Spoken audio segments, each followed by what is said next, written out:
नमस्कार दोस्तों, स्वागत है आपका स्टडी फॉर सिविल सर्विसेज में। वीडियो को पूरा देखिए। कोई भी आपका फीडबैक है, कोई सजेशन है, तुरंत वीडियो में कमेंट करके जरूर बताइए। अच्छा लगे तो वीडियो लाइक जरूर कर लीजिए और ऐसे वीडियो लगातार फ्री में पाने के लिए चैनल को तुरंत सब्सक्राइब कर लीजिए और बेल आइकन को जरूर टैप कर लीजिए ताकि आगे भी सारे वीडियो आपको मिलते रहे। यूट्यूब में फॉलो करते हैं तो प्लीज ये वाला फ्री टेलीग्राम चैनल जरूर ज्वाइन कर लीजिएगा। सारे नोटिफिकेशन, सारे अपडेट यहीं पे आते हैं, ध्यान रखिएगा। स्टडी फॉर सिविल सर्विसेज का कोई भी पेड ग्रुप अगर आपको ज्वाइन करना है तो सिर्फ 856480560660897523864455 यही नंबर है हमारे, सिर्फ जहां पे कॉल या व्हाट्सएप कर सकते हैं। इंस्टाग्राम पे हमारा पेज जरूर फॉलो कर लीजिएगा, studyforcivil.services है। ट्विटर पे हमको जरूर फॉलो कर लीजिएगा, @studyforcivils है।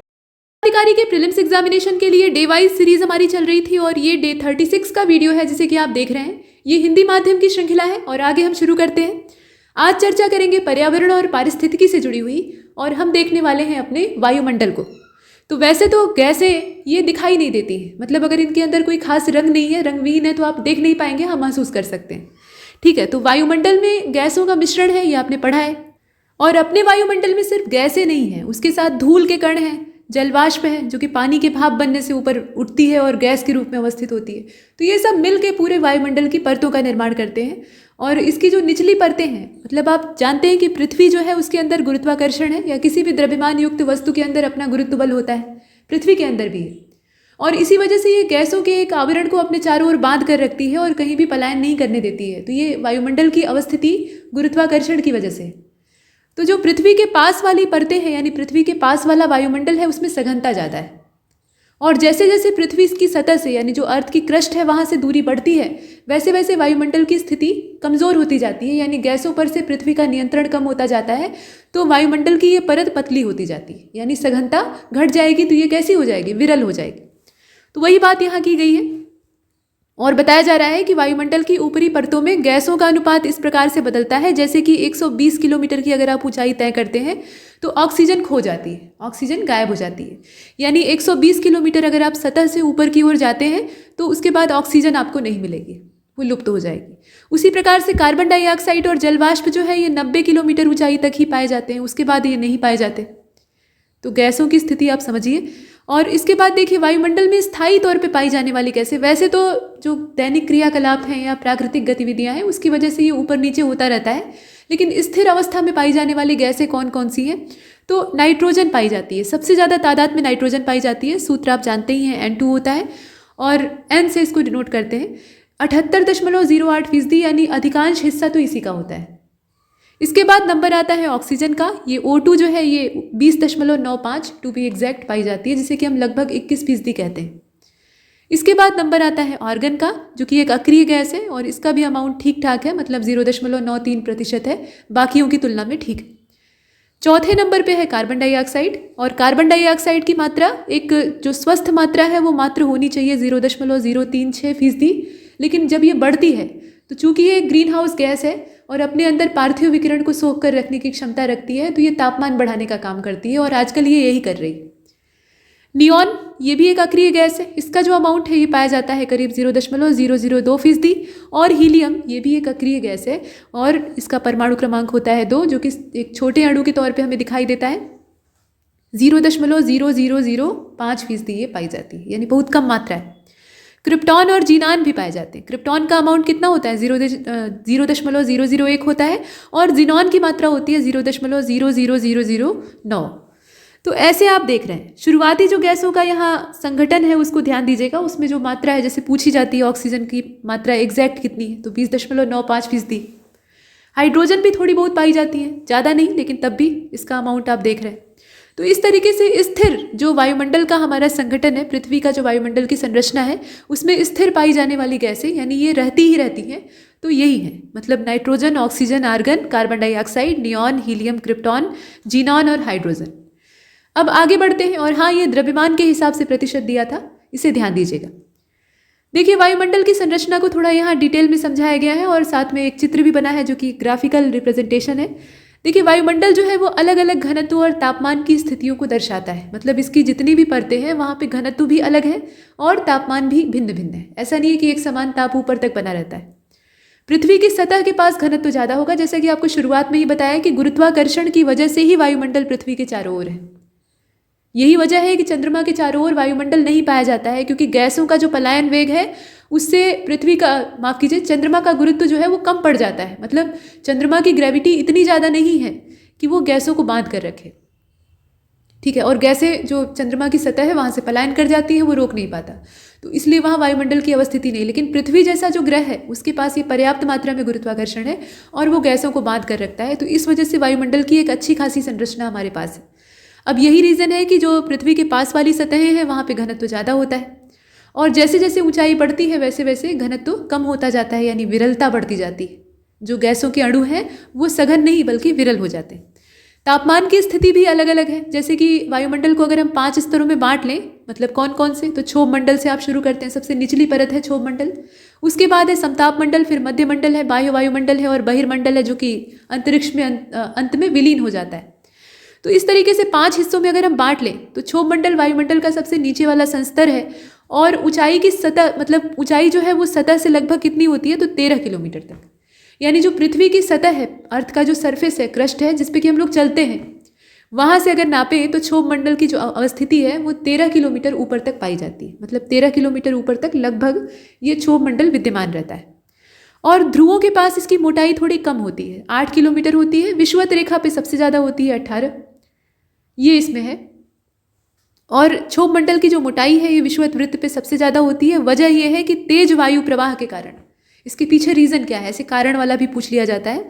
तो तेज हवा के बहाव के कारण ताप जो है वो अधिक ऊंचाई तक संवहन कर पाता है, और इस संस्तर में धूल कण और जलवाष्प भी मौजूद रहते हैं। देखिए यहाँ विषुवत वृत्त पे सबसे ज़्यादा इसकी अवस्थिति, मतलब इसकी मोटाई होने के कारण जो बताए गए हैं उसको ध्यान दीजिएगा। इसमें ये कहा जा रहा है कि तेज वायु प्रवाह होता है जिसकी वजह से ताप का अधिक ऊंचाई तक संवहन हो पाता है। चालन, संवहन और विकिरण ये ताप के स्थानांतरण की प्रक्रियाएं हैं, तो उसमें से संवहन विधि जो है वो ताप का स्थानांतरण यहाँ पे करती है।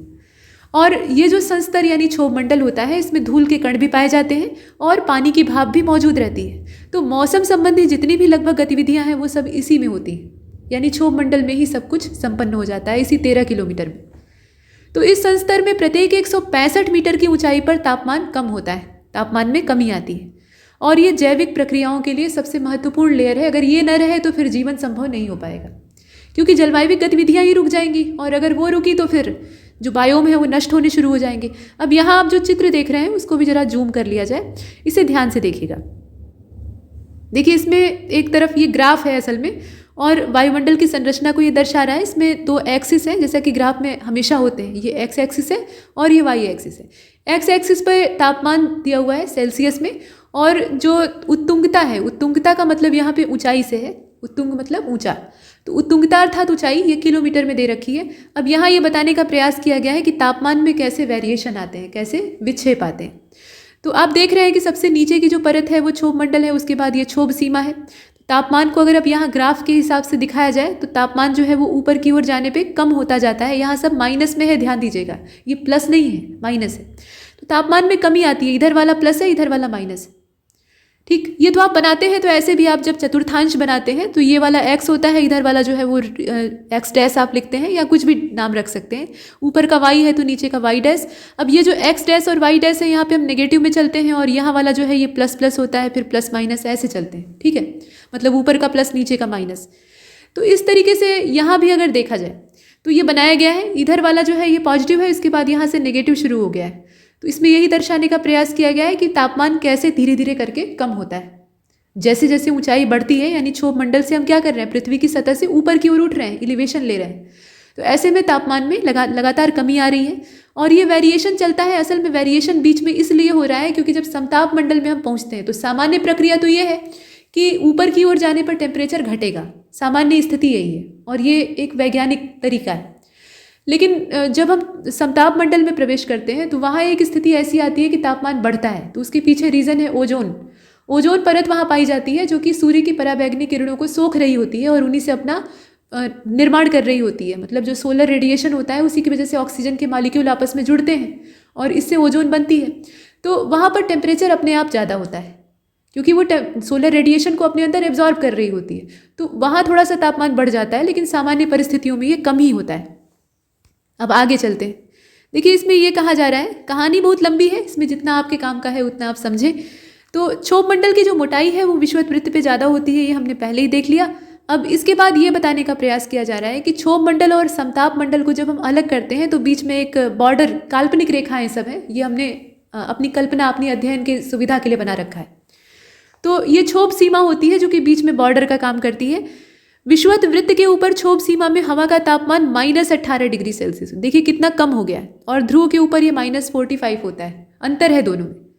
यहाँ तापमान स्थिर होने के कारण इसको क्षोभ सीमा कहा जाता है, मतलब इसमें तापमान में कोई विक्षेप नहीं आता, परिवर्तन नहीं आता है, ये लगभग स्थिर बना रहता है, जहाँ जैसा है वहाँ बना रहेगा। तो इसीलिए इसको बॉर्डर बना दिया गया। बॉर्डर क्या होता है? स्थिर होता है, वो परिवर्तित नहीं होता। तो यहाँ भी ये दोनों वायुमंडल की परतों के बीच में बॉर्डर लाइन है। समताप मंडल इसके ऊपर पाया जाता है, किसके ऊपर? तो क्षोभ सीमा के ऊपर, और ये 50 किलोमीटर की ऊंचाई तक विद्यमान रहता है। इसकी ऊंचाई कितनी? 50 किलोमीटर। समताप मंडल का एक महत्वपूर्ण लक्षण क्या होता है कि इसमें ओजोन परत पाई जाती है, और यहाँ जलवायविक गतिविधियाँ इस लेयर को डिस्टर्ब नहीं करती हैं। इसीलिए जो हवाई जहाज उड़ान भरते हैं उनकी ऊंचाई ऐसी रखी जाती है कि वो समताप मंडल में ही प्रवेश करके उड़ें। क्षोभ मंडल में अगर रहेंगे तो जलवायविक गतिविधियाँ उनको तोड़ फोड़ के बर्बाद कर देंगी। तो कुल मिलाकर ओजोन परत की अगर चर्चा की जाए तो आप जानते ही हैं कि अल्ट्रावायलेट रेडिएशन का जो हानिकारक भाग रहता है उसको खाकर अपना भोजन तैयार करती हैं, और जो लाभदायक हिस्सा रहता है वही पृथ्वी की सतह तक पहुंचने देती हैं। तो ये एक तरह की छन्नी का काम करती हैं और अपने भोजन का निर्माण करती हैं, इनका भी स्वार्थ होता है। अगर सोलर रेडिएशन ऑक्सीजन को ना मिले तो ये 3 ऑक्सीजन आपस में कभी जुड़ेगी ही नहीं।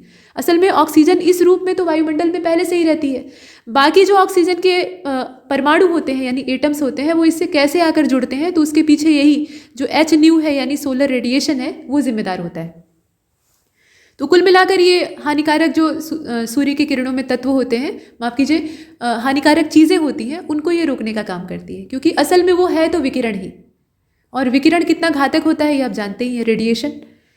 मध्य मंडल और समताप मंडल के ठीक ऊपर, मतलब यहाँ ये बताने का प्रयास किया जा रहा है कि मध्य मंडल जो है वो समताप मंडल के ठीक ऊपर पाया जाता है, यानी सबसे नीचे क्षोभ मंडल, उसके बाद समताप मंडल, उसके ऊपर क्या है? मेसोस्फीयर है यानी मध्य मंडल है। तो मध्य मंडल शुरू कहाँ से होता है और कहाँ तक फैला रहता है? तो समताप मंडल जहाँ खत्म होगा वहीं से ये शुरू होगा और 80 किलोमीटर की ऊंचाई तक फैला रहता है। इसकी जो अवस्थिति है वो 80 किलोमीटर तक होती है, और ये जो संस्तर है इसमें ऊंचाई के साथ एक बार फिर से सामान्य प्रक्रिया के तहत तापमान कम होने लगता है।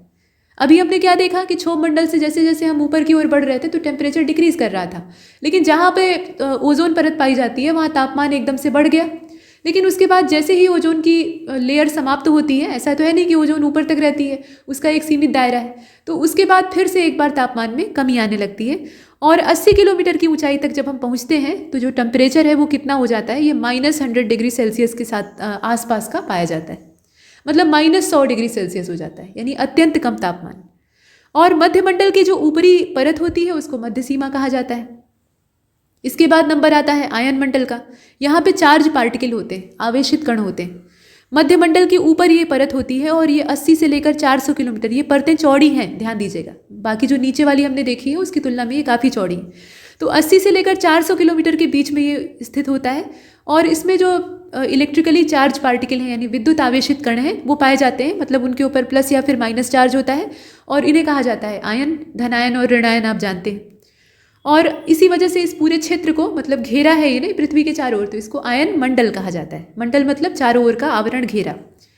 और पृथ्वी के द्वारा भेजी गई जो रेडियो तरंगें होती हैं वो इसी संस्तर के अंदर जो चार्ज पार्टिकल होते हैं उनसे टकराती हैं और पृथ्वी पर वापस लौट कर आती हैं, और ऊंचाई बढ़ने के साथ एक बार फिर से यहाँ पर तापमान में वृद्धि शुरू हो जाती है। यहाँ एक बार फिर से टेम्परेचर में वेरिएशन और जो इंक्रीज है वो शुरू हो जाता है। वायुमंडल का जो सबसे ऊपर का स्तर है उसको बहिर्मंडल कहा जाता है। ये बाह्य मंडल के ऊपर होता है। बाह्य मंडल हालांकि खुद ही बाहरी परत है, लेकिन उसके बाहर एक ऐसी परत को हम रखते हैं जो कि जिसकी कि इनर लिमिट तो हमें पता है कि वो शुरू कहाँ से हो रही है, लेकिन जो आउटर लिमिट है वो हमें मालूम नहीं है, क्योंकि वो पतली होते होते अंतरिक्ष में विलीन हो गई है। उसका जो बाहरी सीमा रेखा है उसका पता आता नहीं। तो ये जो बहिर्मंडल है ये सबसे ऊंचा संस्तर है, और इसके बारे में बहुत ज़्यादा जानकारी किसी के पास नहीं है, और जानने लायक कोई विशेष चीज़ है नहीं। हालांकि विज्ञान में जानने का कोई अंत भी नहीं, लेकिन ये बहुत ही विरल परत है, क्योंकि यहाँ पर पृथ्वी की ग्रेविटी बहुत ज़्यादा काम नहीं करती है, सीमित मात्रा में काम करती है, और वो इन्हें बांध कर रख पाने में सक्षम नहीं होती है। तो यहाँ के घटक विरल होते हैं और धीरे धीरे करके ये अंतरिक्ष में डाइल्यूट हो जाता है।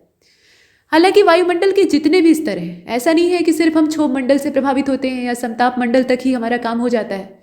जितनी भी वायुमंडल की परतें हैं वो सब हमें प्रत्यक्ष या परोक्ष रूप से प्रभावित करती हैं, असर तो डालती हैं। और इसीलिए भूगोलवेत्ता पूरी वायुमंडल की जो परतें हैं उनका अध्ययन करते हैं, और उसमें भी ये बताया गया है कि वायुमंडल के सभी स्तर हमें प्रभावित करते हैं, लेकिन नीचे वाले ज़्यादा प्रभावित करते हैं। तो जो भूगोलवेत्ता हैं यानी ज्योग्राफी के एक्सपर्ट हैं, वो वायुमंडल की जो शुरुआती 2 लेयर्स हैं उनके बारे में पहले स्टडी करते हैं, लेकिन इसका मतलब ये नहीं कि नज़रअंदाज कर देते हैं बाकियों को। इसके बाद आप देखें GEF समय रेखा को, और ये है क्या, तो इसे जान लेते हैं। तो सबसे पहले तो ये जानिए कि GEF किसको कहा जाता है। ये असल में ग्लोबल एनवायरनमेंट फैसिलिटी है, इसका पूरा नाम है, जिसे कि शॉर्टकट में कहा गया GEF। हिंदी में अगर बात करें तो वैश्विक पर्यावरण सुविधा, ये इसका हिंदी नाम है।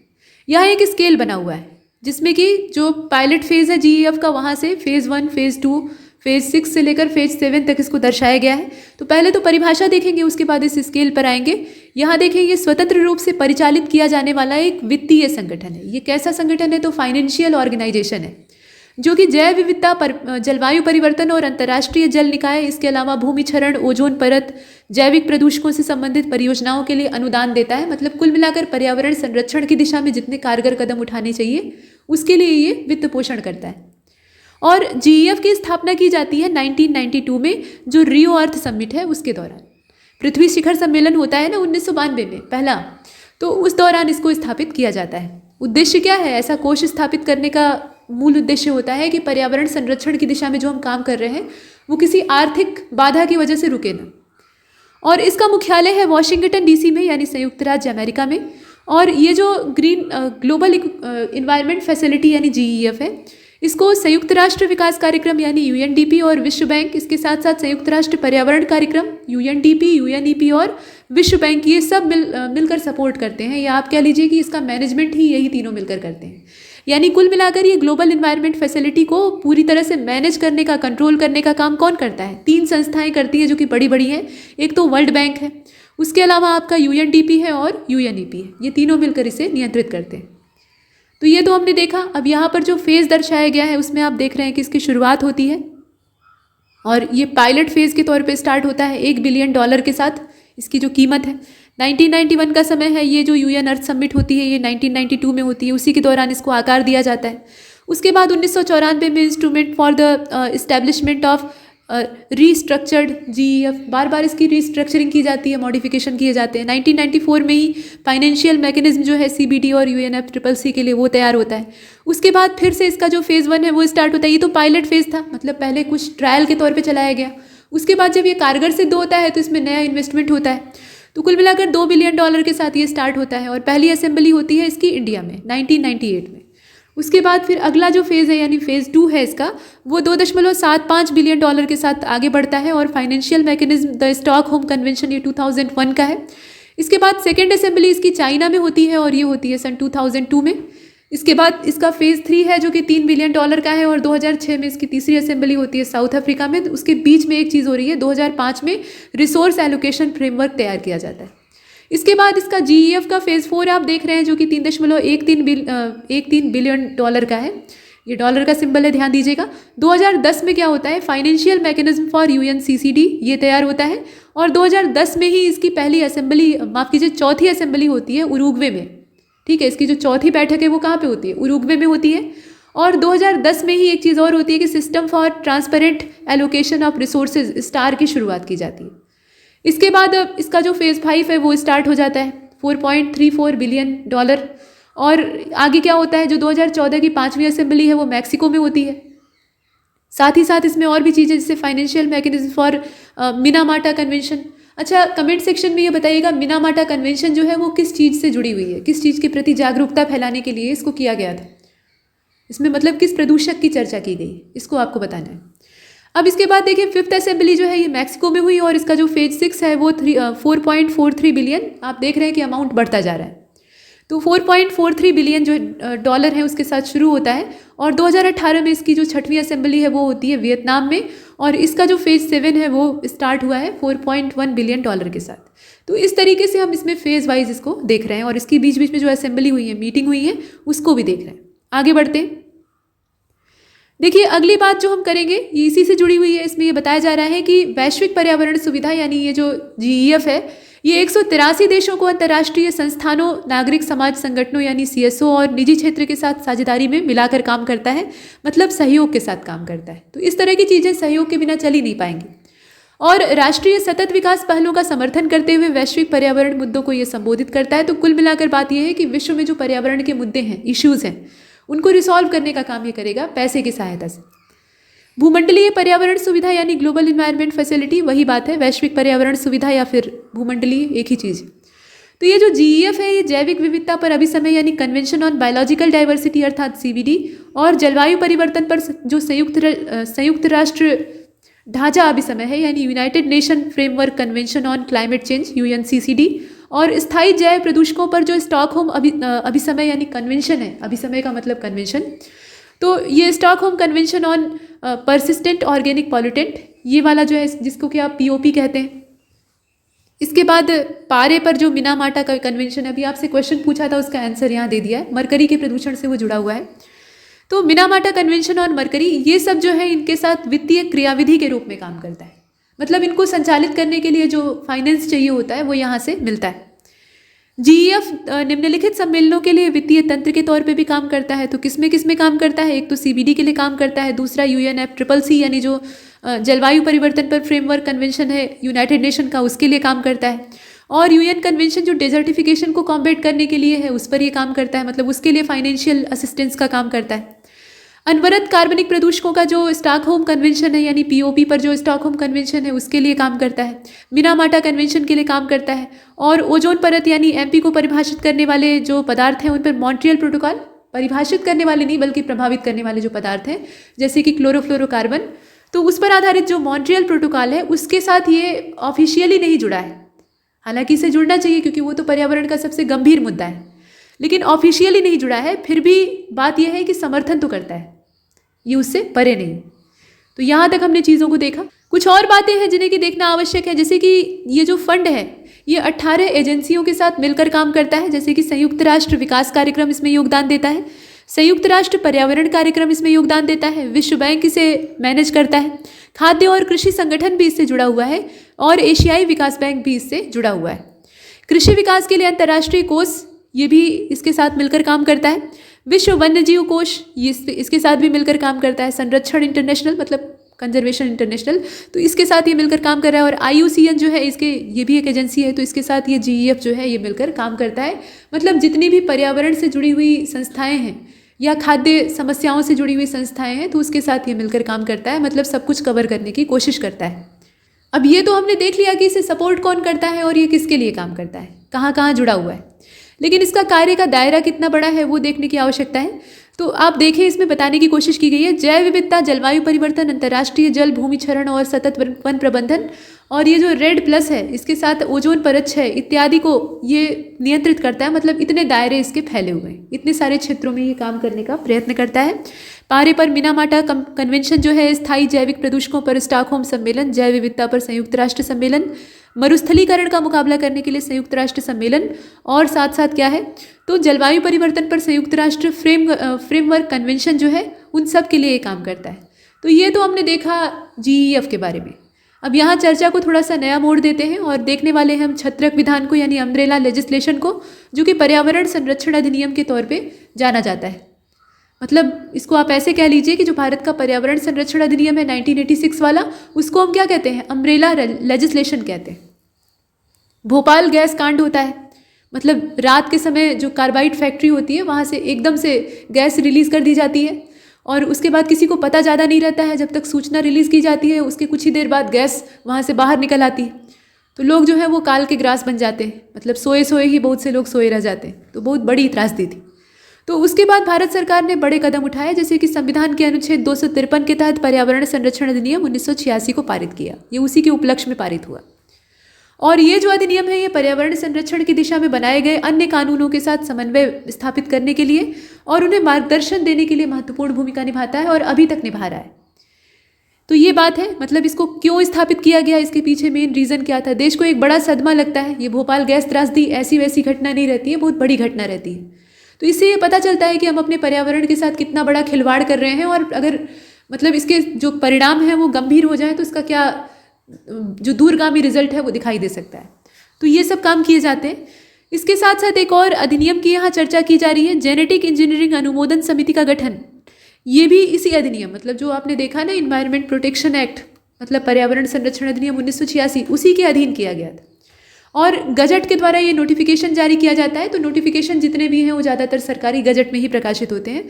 तो 22 जुलाई सन 2010 की बात है। जेनेटिक इंजीनियरिंग अनुमोदन समिति, ये जो अप्रूवल कमेटी है, इसका नाम बदल दिया गया है। और उसके अनुसार परिसंकट में सूक्ष्म जीवों, अनुवांशिक जो मतलब जेनेटिकली मॉडिफाइड जो जीव होते हैं अनुवांशिक तौर पे, उनके साथ छेड़छाड़ की गई रहती है, उनके जीनों में परिवर्तन किया गया रहता है।